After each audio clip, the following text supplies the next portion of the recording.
الحمد لله وحده، والصلاة والسلام على من لا نبي بعده. أشهد أن لا إله إلا الله وحده لا شريك له ولا وزير له ولا نذير له ولا أول له ولا آخر له ولا ظاهر له ولا باطن له، أزلي أبدي عمدي. ونشهد أن سيدنا وسندنا وحبيبنا وحبيب ربنا وطبيبنا وطبيب قلوبنا وطبيب أجسامنا وطبيب أرواحنا محمدنا أولانا مولانا محمد صلى الله عليه وسلم. أما بعد، قال الله تبارك وتعالى في القرآن المجيد والفرقان الحميد: فأعوذ بالله من الشيطان الرجيم، بسم الله الرحمن الرحيم. يا أيها الذين آمنوا استعينوا بالصبر والصلاة إن الله مع الصابرين ولا تقولوا لمن يقتل في سبيل الله أموات بل أحياء ولكن لا تشعرون. ولنبلونكم بشيء من الخوف والجوع ونقص من الأموال والأنفس والثمرات وبشر الصابرين. صدق الله العظيم. قال النبي صلى الله عليه وسلم: سيدا شباب أهل الجنة الحسن والحسين. وقال النبي صلى الله عليه وسلم: الحسين مني وأنا من الحسين، أحب الله من أحب حسينا، أو كما قال عليه الصلاة والسلام.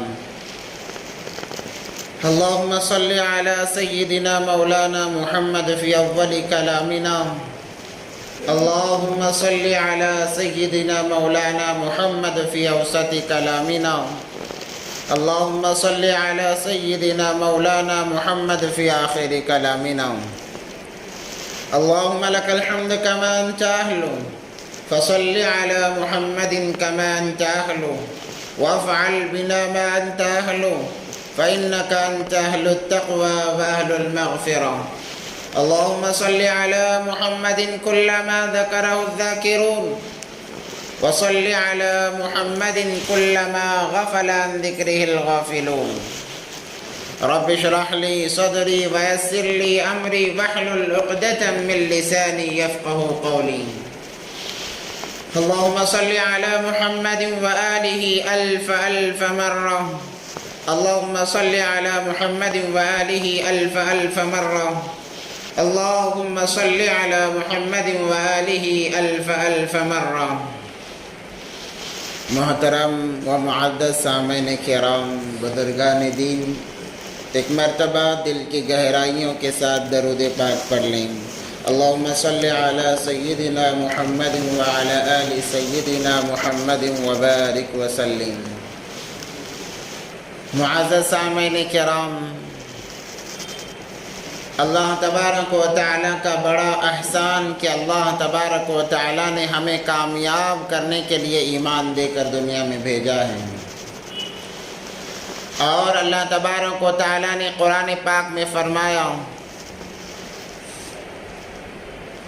جن آیتوں کو آپ کے سامنے پڑھا گیا ہے، اللہ تبارک و تعالیٰ قرآن پاک میں فرماتے ہیں: اے ایمان والو، اے مسلمانوں، اے کلمہ لا الہ الا اللہ پڑھنے والوں،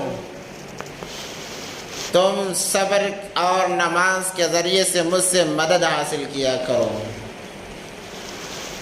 جب تم مجھ سے صبر کے ذریعے سے، نماز کے ذریعے سے مدد چاہو گے، مدد حاصل کرو گے، تو میں ہمیشہ تمہاری مدد کروں گا.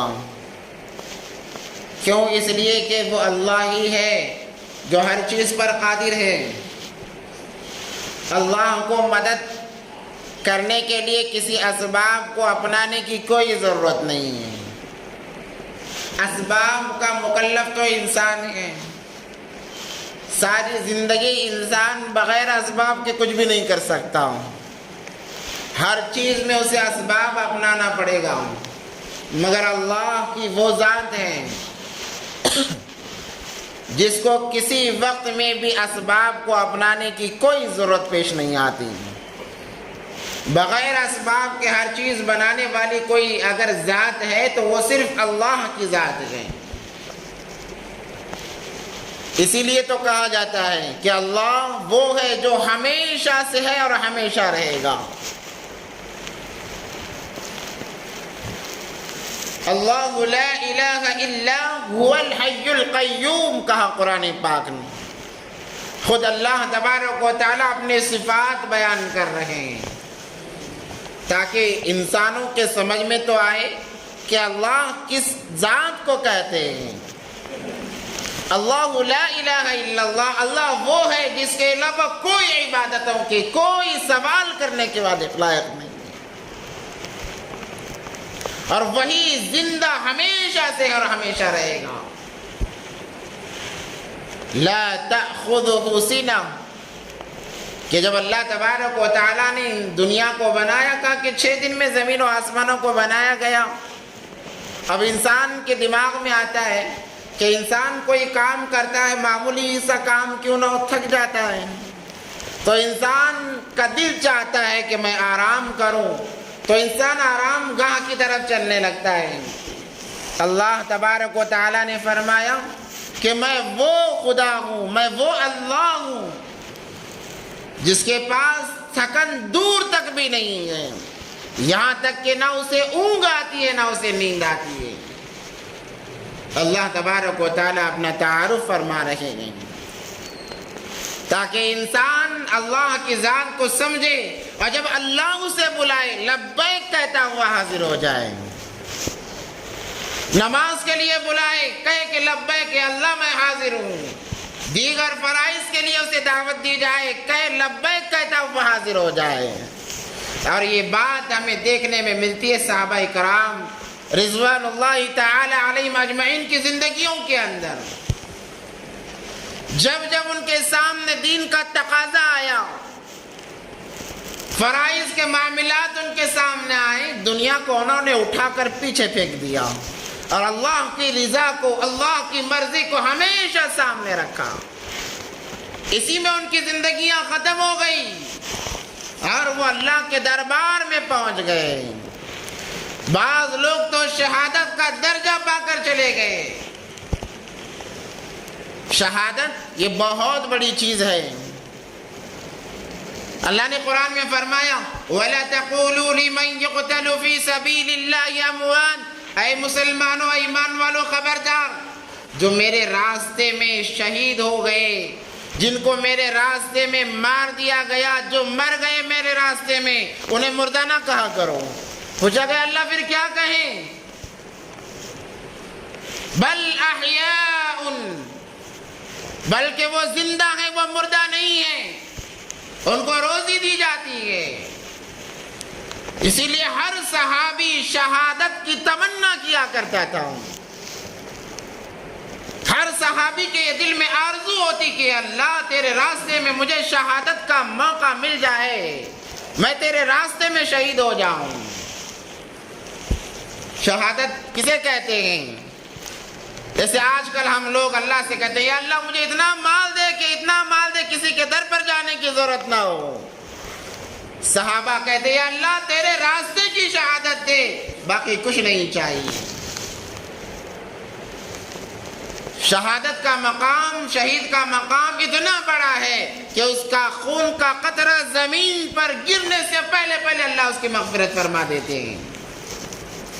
اور جس کو مارا جاتا ہے، جس کو شہید کیا جاتا ہے، اسے تکلیف نہیں ہوتی۔ حضرت حمزہ رضی اللہ تعالیٰ عنہ نبی پاک صلی اللہ علیہ وسلم کے چچا ہیں۔ غزوہ احد کے اندر انہیں شہید کر دیا گیا، یہاں تک کہ ان کا کلیجہ نکال کر چبایا گیا۔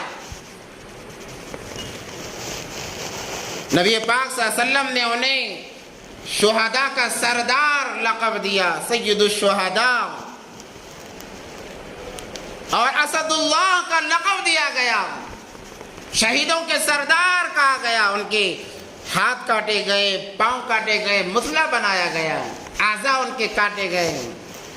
بظاہر ہمیں یہ نظر آتا ہے بڑی تکلیف بھی ہوگی، مگر شہید کو کوئی تکلیف نہیں ہوتی، اتنی بھی تکلیف نہیں ہوتی جتنی چونٹی کے کاٹنے سے ہوتی ہے، کوئی تکلیف نہیں ہوتی۔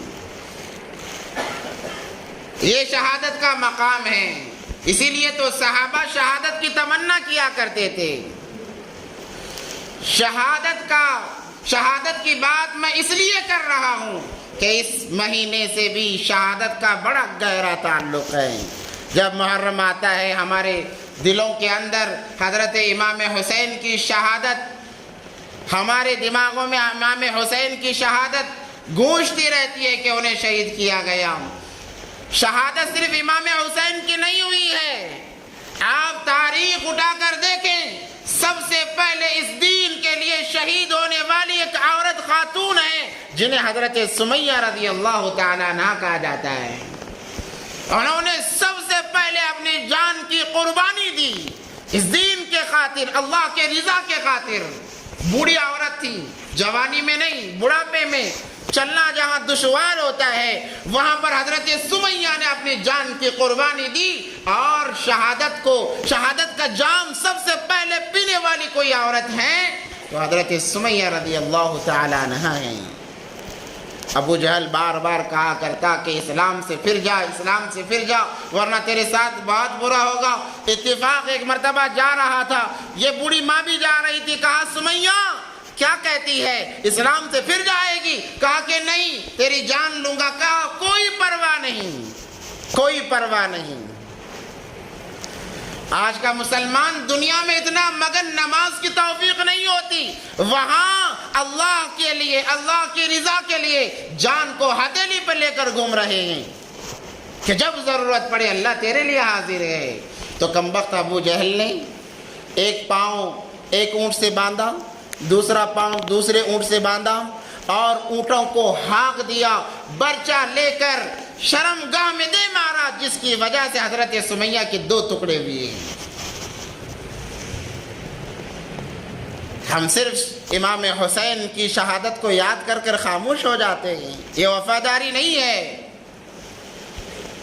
اس کے بعد شہید ہونے والے اور بھی بہت سارے صحابہ، حضرت حمزہ رضی اللہ تعالیٰ عنہ، اس کے بعد حضرت عمر فاروق جیسے جلیل القدر صحابی جن کا تذکرہ گزشتہ ہفتہ آپ نے سنا ہے کہ زہریلے خنجر سے انہیں نماز کی حالت میں گھونپا جا رہا ہے۔ محرم کی 1 تاریخ کو یہ واقعہ پیش آیا۔ اور بھی بہت سارے شہداء ہیں جن کو ہم نے پشے پشت ڈال دیا ہے۔ کیوں؟ اس لیے کہ ہمارے سامنے تو صرف واقعات کے اعتبار سے امام حسین کی شہادت سامنے آتی ہے۔ شہادت ہوئی ہے، بہت برا کام ہوا ہے، مگر یہ تو دیکھیں کہ شہادت کا واقعہ کیوں پیش آیا۔ ہمیں شہادت کو یاد کر کے قصے کہانیاں سن کر کانوں کا مزہ لے کر واپس نہیں جانا ہے، ہمیں شہادت کے مقصد کو پہچاننا ہے۔ جو انسان امام حسین کے واقعے کو سن کر شہادت کے مقصد کو پہچان کر زندگی گزارتا ہے، وہی انسان کامیاب ہے، وہی انسان کامیاب ہے۔ سیدنا عثمان غنی رضی اللہ تعالیٰ عنہ کی جو 3رے خلیفہ مسلمانوں کی، ان کی بھی شہادت ہوئی ہے۔ 40 دن مسجد نبوی کے اندر انہیں بھوکا پیاسا رکھا گیا، ان کی بھی شہادت اعلیٰ ہے۔ الغاز امام حسین رضی اللہ تعالیٰ عنہ کا تذکرہ اس لیے زیادہ کتابوں میں ملتا ہے کیونکہ یہ نبی پاک صلی اللہ علیہ وسلم کے جگر کے بہت زیادہ قریب تھے۔ امام حسین، حسنین جنہیں کہا گیا، حسن اور حسین، اللہ کے نبی پاک صلی اللہ علیہ وسلم ان سے اتنی محبت کیا کرتے تھے، اتنی محبت کیا کرتے تھے، نبی پاک صلی اللہ علیہ وسلم نے خطبے کو روکا ہے حسنین کی محبت میں۔ ایک مرتبہ ممبر پر تشریف فرما ہے نبی پاک صلی اللہ علیہ وسلم، حسنین لڑکھڑاتے ہوئے دونوں بچے آ رہے ہیں، گرنے کے قریب پھر اپنے آپ کو سنبھالتے ہیں. جب نبی پاک صلی اللہ علیہ وسلم نے دیکھا تو خطبے کو روکا، ورنہ خطبے کو روکنے کی اجازت نہیں ہے، مگر نبی پاک صلی اللہ علیہ وسلم نے حسنین کے لیے خطبے کو روکا اور جا کر دونوں بچوں کو اپنے سینے سے لگایا اور لا کر ممبر پر تشریف فرما ہوئے دونوں کو بٹھا کر اس کے بعد خطبہ دینے لگے. نبی پاک صلی اللہ علیہ وسلم کی حدیث جو آپ حضرات کے سامنے بیان کی گئی، الحسین منی، کہ حسین مجھ سے ہے، وَأَنَا مِنَ الْحُسَيْنِ، اور میں حسین سے ہوں. کتنی محبت ہوگی. نبی پاک صلی اللہ علیہ وسلم جیسے ہی حضرت حسن کی ولادت ہوئی، نبی پاک صلی اللہ علیہ وسلم کے پاس لایا گیا. نبی پاک صلی اللہ علیہ وسلم نے بوسہ دیا اور کان میں اذان کہی، اقامت کہی اور گھٹی چبا کر کھلائی گئی. یہ آداب ہیں اولاد کی پیدائش پر. آج ماں باپ ایسے ہیں کہ بچہ پیدا ہونے پر باپ کو یہ توفیق نہیں کہ بچے کے کان میں اذان اور اقامت کہا جا سکے. باپ کھڑا دور دیکھتا ہے، مؤذن یا امام بچے کے کانوں میں اذان اور اقامت کہتے ہیں. یہی معاملہ وہ اولاد ماں باپ کے بڑھاپے میں دہراتی ہے. باپ مرا پڑا ہوا ہے، بچہ انتظار کرتا ہے امام یا مؤذن کا کہ وہ آئے میرے باپ کی نماز جنازہ پڑھائے. اگر باپ بچے کی پیدائش پر خود سے آگے بڑھ کر ایک کان میں اذان اور اقامت کہتا ہے، یہ بچہ بھی اسے اللہ اتنی توفیق دیتے ہیں کہ یہ بڑا ہوتے ہوتے نماز جنازہ سیکھ لیتا ہے. جب باپ مرتا ہے کسی کا انتظار نہیں کرتا، کہتا میرا باپ ہے، نماز جنازہ میں پڑھاؤں گا جو افضل ہے. آج عجیب ماحول ہے. تو نبی پاک صلی اللہ علیہ وسلم نے گھٹی پلائی. گھٹی کسے کہتے ہیں کہ شہد منہ میں لیا جائے اور اس کو ذرا منہ میں گھمایا جائے، اپنی تھوک کے ساتھ ملایا جائے اور وہی نکال کر بچے کے منہ میں ڈالا جائے. یہ سنت ہے. اسی لیے جب بچہ پیدا ہو اکابرین علماء اکرام جو ہوتے ہیں ان کے پاس جاؤ اور جا کر گھٹی لے آ کر اپنے بچے کو پلاؤ تاکہ ان کے جو اخلاق اعلیٰ ہیں وہ ہمارے بچوں میں منتقل ہو جائیں. جیسی آپ گھٹی پلاؤ گے ویسے اثرات منتقل ہوں گے. ہم کہتے ہیں کہ بچے کا دادا موجود ہے، وہ دادا جو کبھی مسجد میں گیا نہیں، کبھی نماز پڑھنے کی توفیق نہیں ہوئی، اگر اس کی گھٹی پلاؤ گے یہ بھی بے نمازی بنے گا. نبی پاک صلی اللہ علیہ وسلم نے کان میں اذان دی اور اقامت کہی گئی اور گھٹی پلائی گئی. جیسے ہی 7 دن ہوئے نبی پاک صلی اللہ علیہ وسلم نے عقیقہ کیا. جب امام حسین پیدا ہوئے نبی پاک صلی اللہ علیہ وسلم نے پھر وہی معاملہ دہرایا اور دونوں بچوں کو سینے سے لگایا اور کہا یہ بچے، ابھی ایک فرشتہ میرے پاس آیا ہے، اس نے مجھے خوشخبری دی ہے. نبی پاک صلی اللہ علیہ وسلم دونوں کو سینے سے لگا کر مسکرانے لگے. صحابہ نے پوچھا اللہ کے نبی کیا بات ہے، آپ تو مسکرا رہے ہیں؟ کہا ابھی ایک فرشتہ آیا ہے، اس نے مجھے خبر دی ہے کہ یہ میرے دونوں نواسے جنت کے اندر نوجوانوں کے سردار رہیں گے. سیدہ شباب اہل الجنہ کون؟ الحسن والحسین، نوجوانوں کے سردار ہوں گے. پھر تھوڑی دیر کے بعد نبی پاک صلی اللہ علیہ وسلم غمزدہ ہو گئے، آنکھوں سے آنسو مبارک بہنے لگے. صحابہ نے پوچھا نبی کیا معاملہ ہے؟ ابھی تو آپ جگر گوشوں کو سینے سے لگا کر مسکرا رہے تھے اور ابھی آپ کے آنکھوں میں آنسو بہ رہے ہیں، کیا بات ہے؟ کہنے لگے اے میرے صحابہ، ایک دوسرا فرشتہ یا جبرائیل ابھی میرے پاس آئے اور آ کر انہوں نے بتایا کہ میری امت میرے ان نواسوں کو ایک کو زہر دے کر مارے گی اور ایک کو کربلا کے میدان میں شہید کر دے گی. مجھے وہ جگہ دکھائی جا رہی ہے، وہ جگہ میں دیکھ رہا ہوں. میرے ان نواسوں کا خون جہاں پر گرے گا اس جگہ کو میں محسوس کر رہا ہوں. اللہ اکبر کبیرہ. اتنی محبت اپنے نواسوں سے کرنے والے مگر دیکھ رہے ہیں کہ یہی امت ان نواسوں کو مارنے والی ہے، مگر پھر بھی امت کے لیے محبت کم نہیں ہوئی ہے. جب جانے کا وقت آیا تو دعا مانگی ہے، اس امت کے لیے دعا مانگی ہے، یا اللہ میری امت کا بیڑا پار کر دے۔ معلوم ہے نواسوں کو ایک کو زہر دیا جائے گا، ایک کو کربلا کے میدان میں شہید کرایا جائے گا، مگر اگر اللہ چاہتے نبی پاک صلی اللہ علیہ وسلم کہتے اے اللہ میرے نواسوں کو ایسی بری موت نہ دینا، دعا کر سکتے، اللہ بھی قبول فرما لیتے، مگر نواسوں کے لیے دعا نہیں کی، اپنے خاندان والوں کے لیے دعا نہیں کی۔ اگر دعا کی ہے اس امت کے لیے دعا کی ہے، وہ امت جو روزانہ صبح ہوتے ہی نبی پاک صلی اللہ علیہ وسلم کے سنتوں کا جنازہ نکالتی ہے، اس امت کے لیے آخری وقت میں بھی دعائیں کی جا رہی ہیں۔ نبی پاک صلی اللہ علیہ وسلم کا وصال ہو گیا، حسنین کی عمر صرف 6 سال ہے۔ حضرت ابوبکر رضی اللہ تعالیٰ عنہ خلیفہ بنائے گئے اور کہا گیا کہ خطبہ دیجئے۔ حضرت ابوبکر خاموش ہیں، امیر المومنین خطبہ دیجئے، تمام جمع ہیں، ابوبکر خاموش ہیں، گویا کسی کو ڈھونڈ رہے ہیں۔ پوچھا اے امیر المومنین خطبہ دینے سے کون سی چیز آپ کو روک رہی ہے؟ کہنے لگے میری نظر سے حسنین غائب ہیں، جب تک وہ نظر نہیں آئیں گے میں خطبہ شروع نہیں کروں گا، کیونکہ میں جب انہیں دیکھتا ہوں ان میں مجھے میرے حبیب کی شکل و صورت نظر آتی ہے۔ احادیث میں لکھا ہوا ہے امام حسن رضی اللہ تعالیٰ عنہ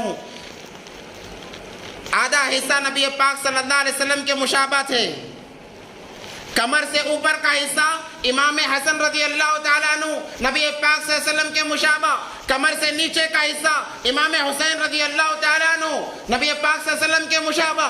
دونوں کو جب کھڑا کیا جاتا یوں محسوس ہوتا دو جہاں کے سردار تشریف لا رہے ہیں۔ حضرت عمر حضرت ابوبکر رضی اللہ تعالیٰ عنہ نے اتنا احترام کیا، جب حسنین آئے جیسے نبی نے دونوں کو ایک ایک طرف بٹھایا تھا، دونوں کو بٹھایا، اس کے بعد خطبہ دینے لگے۔ ایک مرتبہ حضرت ابو ہریرہ رضی اللہ تعالیٰ عنہ کہتے ہیں ایک صحابی مجھے کچھ مسئلہ درپیش ہو گیا، میں نبی پاک صلی اللہ علیہ وسلم کے پاس گیا تو نبی پاک صلی اللہ علیہ وسلم شام کے وقت میں چادر اوڑے ہوئے بہت موٹے نظر آ رہے ہیں۔ وہ صحابی کہتے ہیں میں نے پوچھا اللہ کے نبی آپ اس سے پہلے تو اتنے موٹے نہیں تھے، کیسے موٹے ہو گئے؟ نبی پاک صلی اللہ علیہ وسلم نے کہا ذرا چادر تو کھسکاؤ۔ چادر ہٹائی گئی تو دیکھا ایک بغل میں امام حسن ہیں، ایک بغل میں امام حسین ہیں، اور ان کے سر کو بوسہ دینے لگے، سونگھنے لگے، اور کہا اے فلانے تمہیں جب خوشبو کی ضرورت ہوتی ہے تو تم فلاں فلاں خوشبوئیں استعمال کرتی ہو، جب مجھے خوشبو کو سونگھنا ہوتا ہے میں حسنین کے سر کی خوشبو سونگھ کر اپنے دل کو تسلی دے دیتا ہوں۔ حضرت عمر فاروق رضی اللہ تعالیٰ عنہ کا خلافت کا زمانہ آیا، انہوں نے بھی وہ احترام کیا حسنین کا، اللہ اکبر کبیرہ۔ ایک مرتبہ مشورہ ہو رہا ہے، حضرت عبداللہ بن عمر حضرت عمر کے بیٹے اجازت مانگتے ہیں اندر آنے کی، اجازت نہیں ملتی، وہ باہر بیٹھ جاتے ہیں، امام حسین آتے ہیں، کہتے ہیں عبداللہ باہر کیوں بیٹھے ہو؟ کہا کہ ابا اندر مشورہ کر رہے ہیں، اجازت نہیں ملی ہے۔ امام حسین بھی بیٹھ جاتے ہیں، تھوڑی دیر کے بعد میں اجازت عبداللہ کو مل جاتی ہے رضی اللہ تعالیٰ عنہ، ان کے ساتھ میں امام حسین بھی اندر جاتے ہیں۔ حضرت عمر فاروق حضرت عبداللہ جو ان کے بیٹے ہیں ان کے ساتھ امام حسین کو دیکھتے ہی اپنی جگہ سے کھڑے ہو جاتے ہیں۔ صحابہ نے پوچھا امیر المومنین آپ کس لیے کھڑے ہو گئے؟ کیا اپنے بچے کے لیے یا کس چیز نے آپ کو کھڑا کیا؟ امیر المومنین عمر بن خطاب رضی اللہ تعالیٰ عنہ نے فرمایا اے میرے دوستو میں اپنے بیٹے کے لیے نہیں کھڑا ہوا ہوں، میں نے کبھی اپنے دل میں یہ بات نہیں لائی کہ میں اپنے بیٹے کا احترام کروں، میں کھڑا ہوا ہوں تو حسنین کے لیے کھڑا ہوا ہوں۔ کیوں؟ اس لیے کہ میں نے اپنی آنکھوں سے دیکھا ہے جب حسنین آتے دو جہاں کے سردار بھی ان کا ایسے استقبال کرتے، تو میرا دل کیسے گوارا کر سکتا ہے کہ وہ حسنین آئے اور میں اپنی جگہ پر بیٹھا رہوں۔ وہ امام حسین رضی اللہ تعالیٰ عنہ سیرت بیان کرنے کے لیے یہ وقت ناکافی ہے، الغرض میں مختصر عرض کرتا ہوا چلوں۔ جب عثمان غنی رضی اللہ تعالیٰ عنہ اور حضرت علی رضی اللہ تعالیٰ عنہ کا دور خلافت ہو گیا، حضرت امام حسن رضی اللہ تعالیٰ عنہ کو خلیفہ بنایا گیا، 6 یا 9 مہینے وہ خلیفہ رہے، اس کے بعد میں انہوں نے امیر معاویہ رضی اللہ تعالیٰ عنہ سے صلح کر لی کہ آپ خلیفہ رہیں، ہم آپ کے تابع رہیں گے۔ الغرض انہیں بھی جب مار دیا گیا، ختم شہید کر دیا گیا، تو حضرت امیر معاویہ نے اپنی آخری عمر میں اپنے بیٹے یزید کو خلیفہ بنایا، اور اس کے ہاتھ پر بیعت کرنے کا حکم دیا۔ حضرت امیر معاویہ رضی اللہ تعالیٰ عنہ کی وفات ہو گئی، وہ اللہ کو پیارے ہو گئے، تو یزید نے حکومت سنبھالی، اس نے اپنی بربریت وہیں سے شروع کر دی۔ جب کوفہ والوں کو پتہ چلا، کیونکہ حضرت علی رضی اللہ تعالیٰ عنہ اور حضرت امام حسن رضی اللہ تعالیٰ عنہ، ان دونوں کو شہید کرنے والے کوفہ والے باغی تھے، تمام کو پتہ تھا۔ تو امام حسین مدینہ منورہ کے اندر اپنی عبادتوں میں لگے ہوئے تھے۔ جب کوفہ والوں کو پتہ چلا کہ یزید نے خلافت سنبھالی ہے، انہوں نے امام حسین کو خط لکھے کہ آپ آ جائیے، ہم آپ کے ہاتھ پر بیعت کریں گے، یزید کے ہاتھ پر ہم بیعت نہیں کریں گے، آپ کو ہم خلیفہ بنائیں گے تاکہ آپ سے ہم دین سیکھیں۔ آپ نے اپنے نانا سے سیکھا ہے، ہم آپ سے سیکھنا چاہتے ہیں، آپ آئیے۔ کتابوں میں لکھا ہے کہ 12,000 خط انہوں نے امام حسین رضی اللہ تعالیٰ عنہ کو لکھے، اور آخر میں یہ لکھا کہ اگر آپ ہمارے لیے، ہماری خلافت سنبھالنے کے لیے آپ تشریف نہیں لائے، کل قیامت کے دن آپ کے نانا کے سامنے ہم شکایت کریں گے کہ آپ کے نواسے کو ہم نے دین سیکھنے کے لیے بلایا تھا، آپ کے نواسے نے انکار کر دیا۔ جب یہ خط ملا امام حسین رضی اللہ تعالیٰ عنہ کو، مدینہ منورہ سے مکہ مکرمہ تشریف لائے، بہت سارے صحابہ نے، عبداللہ ابن عمر نے، عبداللہ ابن عباس نے، بہت صحابہ نے روکا کہ آپ نہ جائیں، کوفہ والوں سے آپ وفا کی امید نہ رکھیں، وہ ہمیشہ دغا باز ہیں۔ انہوں نے آپ کے والد حضرت علی رضی اللہ تعالیٰ عنہ کو شہید کیا، آپ کے بڑے بھائی امام حسن رضی اللہ تعالیٰ عنہ کو شہید کیا، وہ آپ کے ساتھ بھی وفاداری نہیں کریں گے، آپ نہ جائیں۔ انہیں بہت روکا گیا، مگر انہوں نے کہا اگر میں نہ جاؤں، کل کو میرے نانا کے سامنے میری شکایت کی جائے گی، میرے نانا کی نظریں نیچی ہو جائیں گی، اور میں نہیں چاہتا کہ میرے نانا کی نظریں نیچی ہو جائیں۔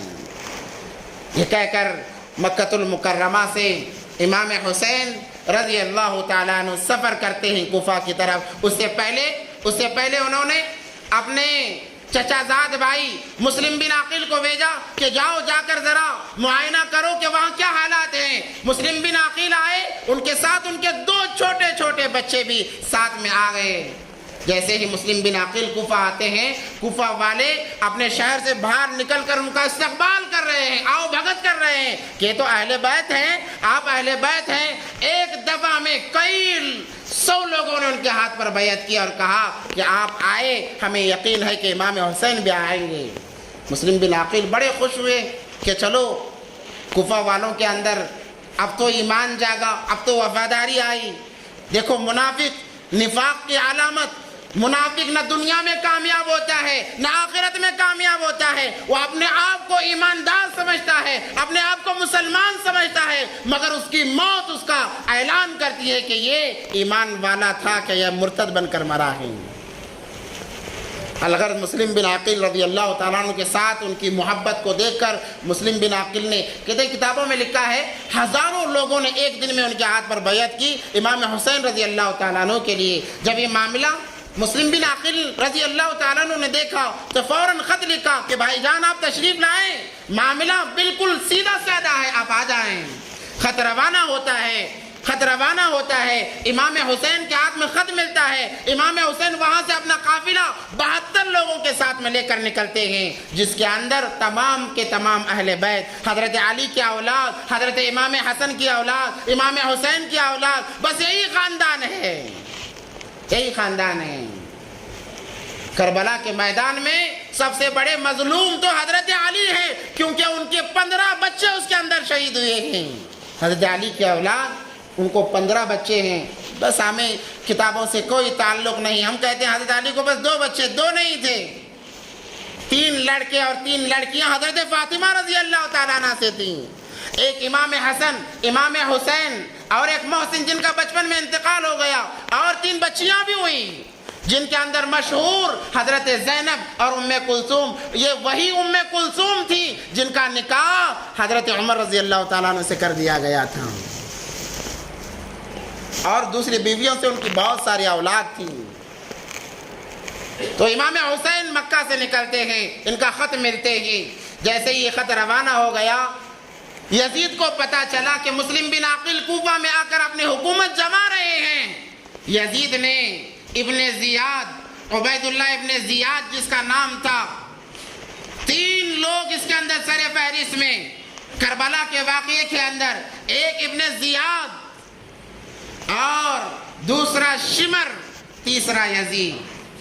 تو یزید نے جو اپنی جگہ ملک شام میں خلیفہ تھا، اس نے ابن زیاد کو کوفہ بھیجا اور وہاں کی حکومت سنبھالنے کا کہا کہ تم جاؤ، آج سے تم کوفہ کے گورنر ہو، وہاں کے تم بادشاہ ہو، جاؤ کوفہ کو سنبھالو اور مسلم بن عقیل کو گرفتار کرو، اگر میرے ہاتھ پر بیعت کرتے ہیں تو ٹھیک، ورنہ انہیں شہید کر دیا جائے۔ کل تک کوفہ والے مسلم بن عقیل رضی اللہ تعالیٰ عنہ کے ہاتھ پر امام حسین کے لیے بیعت کر رہے تھے، ان کے نام سے نعرے لگا رہے تھے، پورا کوفہ امام حسین کے نعروں سے گونج رہا تھا، مگر ابن زیاد آیا اور آ کر اس نے ایک جامعہ مسجد میں تقریر کی، بڑی زبردست خطرناک تقریر کی، کہا جو مسلم بن عقیل کے ساتھ دے گا، ان کا ساتھ دے گا، انہیں سر عام قتل کر دیا جائے گا۔ یہ تقریر سننا تھا، کوفہ والے ان کے دلوں کے اندر ایسا ڈر آ گیا، ایک تو پہلے سے بزدل تھے اور بزدل ہو گئے، ایک ایک کر کے مسلم بن عقیل کا ساتھ چھوڑنا شروع کر دیا۔ 2 دنوں میں کئی ہزار لوگوں نے بیعت کی، مگر ابن زیاد کی تقریر سن کر ایک دن میں امام حسین کے پیچھے نماز پڑھنے والے، فجر میں نماز پڑھنے والے 5000 تھے، ظہر میں کم، عصر میں کم، مغرب میں کم، عشاء آئی تو صرف 2 بندے باقی رہے ان کے پیچھے نماز پڑھنے والے۔ تیسرے دن امام مسلم بن عقیل کو ڈھونڈا گیا تاکہ انہیں قتل کر دیا جائے۔ یزید کا حکم آ گیا تھا، ابن زیاد انہیں تلاش کرنے کا حکم دیتا ہے۔ یہی کوفہ والے جنہوں نے سب سے پہلے مسلم بن عقیل کے ہاتھوں پر بیعت لی تھی، وہی مسلم بن عقیل کو قتل کرنے کے لیے ڈھونڈنے نکلے ہیں۔ نفاق کی حد ہوتی ہے، جو کرنا ہے کر لو دنیا کے اندر، اللہ دنیا میں موقع دیتے ہیں، مگر جب اللہ پکڑنے پر آتے ہیں، اللہ تبارک و تعالیٰ ایسا زبردست پکڑتے ہیں کہ تاریخ یاد رکھتی ہے۔ اس سے پہلے یہاں تک کہ مسلم بن عقیل کے 2 چھوٹے چھوٹے ابراہیم اور محمد نام تھا، ان کو بھی نہیں بخشا بلکہ ان کو بھی شہید کر دیا گیا۔ پھر مسلم بن عقیل کو پکڑا گیا اور انہیں شہید کرنے کے لیے گھسیٹ کر لایا گیا۔ مسلم بن عقیل پکار کر کہہ رہے ہیں، اے کوفہ والو، تمہارے کہنے سے میں آیا تھا، میں امام حسین کا قاصد، میں اہل بیت میں سے ہوں، کم سے کم اس کی تو لاج رکھ لو، مگر سننے والا کوئی نہیں تھا۔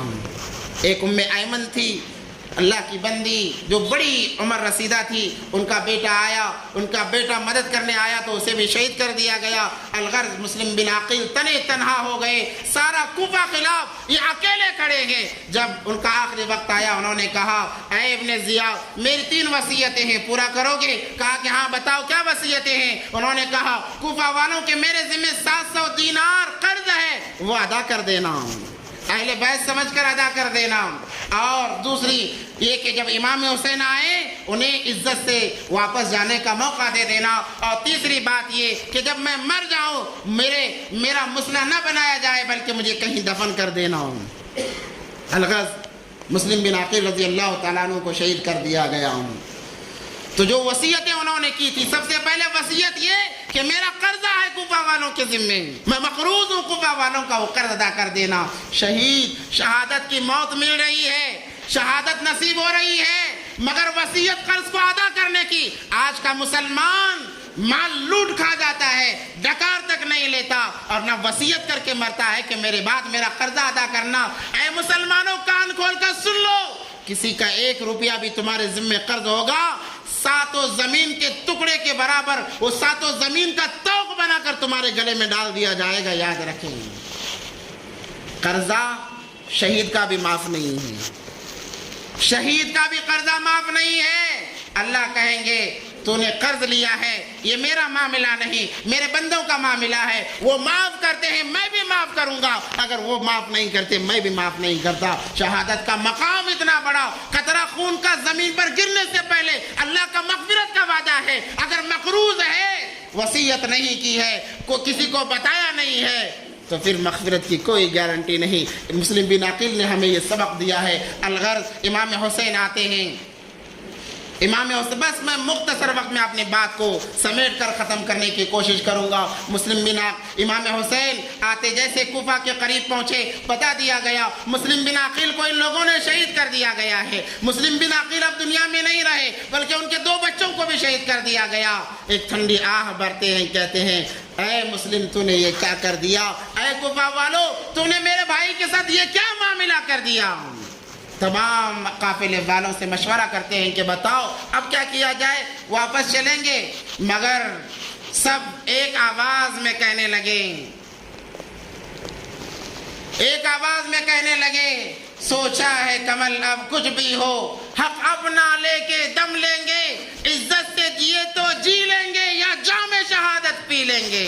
ہم اپنے بھائی کا بدلہ لیے بغیر واپس نہیں لوٹ سکتے، ہماری جانیں قربان ہیں، ہم بھی شہید ہو جائیں گے، پیچھے نہیں ہٹے۔ کربلا کے میدان میں داخل ہو جاتے ہیں۔ سب سے پہلے حضرت حر رضی اللہ تعالیٰ عنہ ابن زیاد کی طرف سے 1000 کا لشکر لاتے ہیں اور کہتے ہیں امام حسین آپ کو روکنے کا ہمیں حکم دیا گیا ہے، ہم مجبور ہیں، آپ اہل بیت میں سے ہیں، آپ نواسۂ رسول ہیں، ہم جانتے ہیں، مگر ہم مجبور ہیں کہ ہمیں آپ کو روکنے کے لیے بھیجا گیا ہے۔ اس کے بعد میں پھر بھی حضرت حر جن کے اندر اہل بیت کی محبت تھی، انہوں نے موقع دیا۔ جیسے ابن زیاد کو پتا چلا، اس نے شمر کو 4000 اور لشکر دے کر بھیجا کہ جاؤ، اگر حر سے کام نہ بنے تو تم نمٹ لینا۔ حضرت حر رضی اللہ تعالیٰ نے جب اور لشکر کو دیکھتے ہیں، کہتے ہیں اے امام حسین ہم مجبور ہیں، مگر ہم اتنے بھی مجبور نہیں کہ آپ کا ساتھ نہ دے سکیں۔ وہ ابن زیاد کے قافلے کو چھوڑ کر امام حسین رضی اللہ تعالیٰ عنہ کے قافلے میں ہو لیتے ہیں۔ امام حسین رضی اللہ تعالیٰ عنہ نے 3 شرطیں رکھی ابن زیاد کے پاس۔ سب سے پہلے شرط یہ رکھی کہ دیکھو ہم لڑنے کے لیے نہیں آئے ہیں، اور کوفہ والوں سے مخاطب ہو کر کہا، کیونکہ جو لشکر 5000 یا اس سے زائد 10000 کا جو لشکر تھا وہ کوفہ والے تھے، کہیں اور سے نہیں آئے تھے، اور اس میں سرے پہلی صف میں وہی انسان تھے جنہوں نے سب سے پہلا خط امام حسین کے نام لکھ کر انہیں بلایا تھا۔ امام حسین نے خطوط کے جو بوریے تھے ان کے سامنے اڑیل دیا اور کہا کہ دیکھو اس میں کسی کی سگنیچر نظر آ رہی ہے، دستخط نظر آ رہے ہیں، وہ تو تم ہی تو تھے، تم ہی نے دستخط کیے ہیں، تم ہی نے بلایا ہے، اور تم ہی میرے مقابلے میں لڑنے کے لیے آئے ہو۔ یاد کرو کہ میرے نبی نے کیا کہا، میرے نانا نے کیا کہا تھا، احب اللہ من احب حسینا، اے اللہ اس سے محبت کرتے ہیں جو حسین سے محبت کرتا ہے۔ میرے نانا کی وہ باتیں تمہیں یاد نہیں؟ لاکھ واسطے دیے مگر ان کے پیشانے پر بل تک آنے کے لیے تیار نہیں، کیونکہ نفاق ان کے سر پر چڑھ کر بیٹھا ہوا تھا، نفاق ان کے سر پر اتنا سوار تھا، شیطان اتنا حاوی تھا، وہ اہل بیت ہونے کا واسطہ دیتے مگر انہیں کوئی فرق نہیں پڑتا۔ الغرض بات چیت چلتی رہی مگر کچھ معاملہ طے نہیں ہوا، پھر وہیں سے لڑائی شروع ہوتی ہے۔ ایک ایک کر کے امام حسین رضی اللہ تعالیٰ عنہ کی اولاد، بلکہ حضرت علی رضی اللہ تعالیٰ عنہ کی اولاد ایک ایک کر کے شہید ہو رہی ہے، شہادت کا جام پیا جا رہا ہے۔ آخر میں علی اصغر جو 2 سال کا بچہ تھا، امام حسین لے آئے تاکہ اس بچے کو دیکھ کر کوفیوں پر رحم آ جائے، اور بچے کو سامنے کر کے پانی نہیں مانگ رہے ہیں۔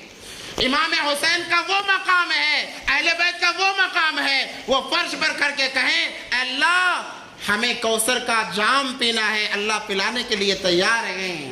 ان کا تو وہ مقام ہے، بس یہ احساس دلانے کے لیے کہ اس بچے کی پانی نہ ہونے کی وجہ سے 3 دن کی پیاس کی حالت، 7، 8، 9 تاریخ کو یہ پیاس کی حالت میں گزارے۔ جب 10ویں تاریخ آئی تو لڑائی شروع ہوئی۔ اب اندازہ لگائیں 3 دن کا بھوکا انسان کیا لڑ سکتا ہے، مگر وہ ان کی رگوں میں حضرت علی جرار کا خون تھا، فاطمۃ الزہرا کی وہ اولاد تھی، ایسے بہادری سے لڑے ہیں کہ ہزاروں کو جہنم رسید کر دیا۔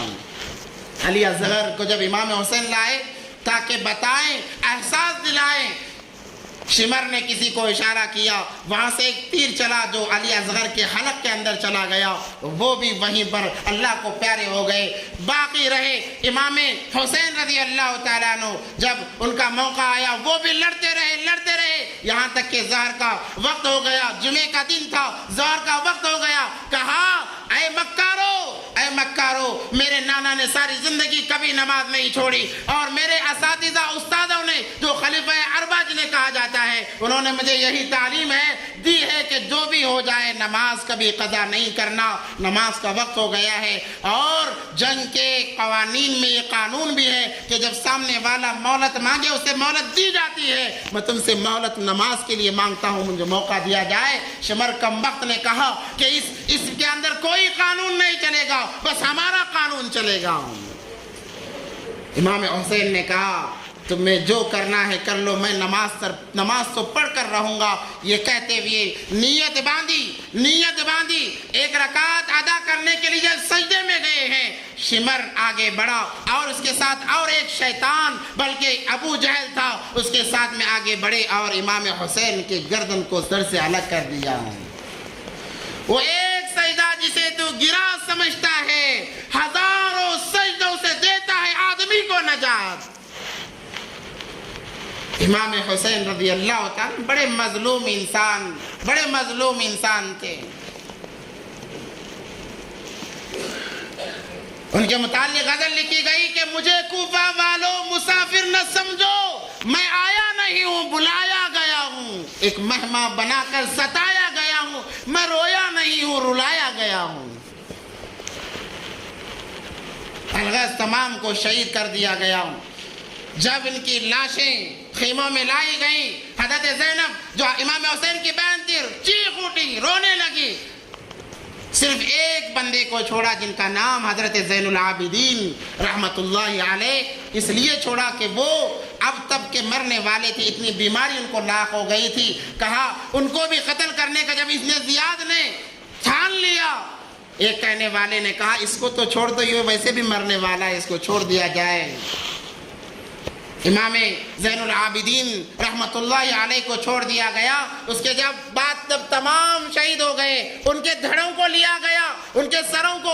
اے نوجوانوں کان کھول کر سن لو، آج تم جو محرم میں ناچ گانا کرتے ہو، آج تم جو مسئلہ بناتے ہو، کعبۃ اللہ کی تصویر کی بے حرمتی کرتے ہو، گنبد خضرا کی بے حرمتی کرتے ہو، امام حسین کی قبر مبارک بنا کر بے حرمتی کرتے ہو، تمہارا ایمان کہاں چلا گیا ہے؟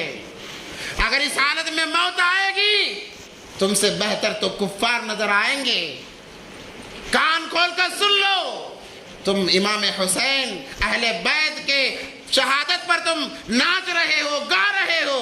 امام حسین نے مردوں کے لیے سجدے کا سبق دیا ہے کہ جان گنوا دینا، نماز کے لیے کبھی ایک سجدہ بھی نہ چھوڑنا، اور عورتوں کے لیے یہ سبق دیا کہ جو بھی ہو جائے، تمہارا پورا گھرانہ مر جائے، اپنے پردے کو نہ چھوڑنا۔ مگر مرد سجدے کے بجائے ناچ گانے میں لگے ہیں، عورتیں ان کی زینت بننے میں لگی ہوئی ہیں۔ معافی چاہتا ہوں اور 2 منٹ آپ کے لوں گا کیونکہ بات مکمل ہو جائے۔ اس کے بعد ان کے دھڑوں کو کربلا کے میدان میں یوں ہی پھینک دیا گیا، ان کے دھڑوں پر گھوڑے دوڑائے گئے۔ یہ وہی کم وقت تھے، پہلے مسلمان تھے اب مسلمان نہیں۔ بعض لوگ کہتے ہیں کہ وہ بھی مسلمان، وہ مسلمان نہیں۔ جب انہوں نے حسین کو ناراض کیا، نبی کو ناراض کیا، جس نے نبی کو ناراض کیا اس نے اللہ کو ناراض کیا۔ جو اللہ کو ناراض کرنے میں ضد میں آ جاتا ہے وہ مسلمان ہو نہیں سکتا۔ ان کی دھڑوں پر گھوڑے دوڑائے گئے، ان کے سروں کو نیزوں پر لٹکا کر یہ قافلہ ابن زیاد اور شمر کا چلا ہی یزید کے پاس میں کہ چلو خوشخبری دیتے ہیں کہ ہم نے امام حسین کو قتل کر دیا۔ امام حسین شہید ہوئے ہیں، وہ حق گوئی کے لیے ارے ان کو تو اتنا کہہ دینا تھا کہ یزید کے ہاتھ پر بیعت کرتا معاملہ ختم تھا۔ انہوں نے کہا کہ کم وقت انسان کے ہاتھ پر میں بیعت نہیں کر سکتا چاہے میری جان چلی جائے۔ یہ قافلہ ناچتے گاتے چلا ہے جو کہ آج کا مسلمان کر رہا ہے۔ اس وقت میں وہ لوگ اہل بیت کے سروں کو نیزوں پر لٹکا کر ناچ گا رہے تھے۔ آج کا مسلمان ان کے عکس کو بنا کر ناچ گانا کر رہا ہے۔ اے مسلمانوں ذرا سوچو تنہائی میں جا کر، تم میں اور مکار کوفہ والوں میں کیا فرق نظر آتا ہے؟ ہم مسلمان ہیں، نبی پاک صلی اللہ علیہ وسلم کی شان کے لیے ان کے ایک اشارے پر ہم اپنی جان دینے والے ہیں۔ جب نبی پوچھیں گے اے میرے امتی، میرے نواسوں کا مسئلہ تو نے ہی بنایا تھا، میرے نواسوں کی شہادت پر تو نے ہی ناچ گانا کیا تھا، آج کس منہ سے سفارش کے لیے آیا ہے؟ جا یہاں سے نکل جا، میں تیری سفارش نہیں کروں گا تو ہم پر کیا بیتے گی؟ اس لیے میرے بھائیوں، یہ وقت اللہ کو منانے کا، اللہ کو راضی کرنے کا، جلوس وغیرہ کیا نکالنا ہے؟ عبادتیں کریں، نمازیں پڑھیں، روزہ رکھیں، قرآن کی تلاوت کریں، ایصال ثواب اہل بیت کے لیے کریں، یہ کرنے کے کام ہیں، یہ کرنے کے کام ہے۔ نوحہ کرنا، سینہ چاکنا اور سارا دن غم میں بھی گزارنے کی اجازت نہیں ہے۔ شریعت تو کہتی ہے باپ مر جائے 3 دن سوگ مناؤ، چوتھے دن خوشی کا اظہار کرو۔ اس لیے میرے بھائیوں، یہ وقت ہمیں اپنے آپ کو سنبھالنے کا ہے تاکہ ہم اللہ کی نظروں میں نہ گر جائیں۔ اللہ سے دعا ہے کہ اللہ تبارک و تعالی ہم تمام کو ان باتوں پر عمل کی توفیق عطا فرمائے، اور اللہ جیسے چاہتے، نبی پاک صلی اللہ علیہ وسلم جیسے چاہتے ویسی زندگی گزارنے کی اللہ ہم تمام کو توفیق عطا فرمائے۔ وآخر دعوانا الحمدللہ رب العالمین۔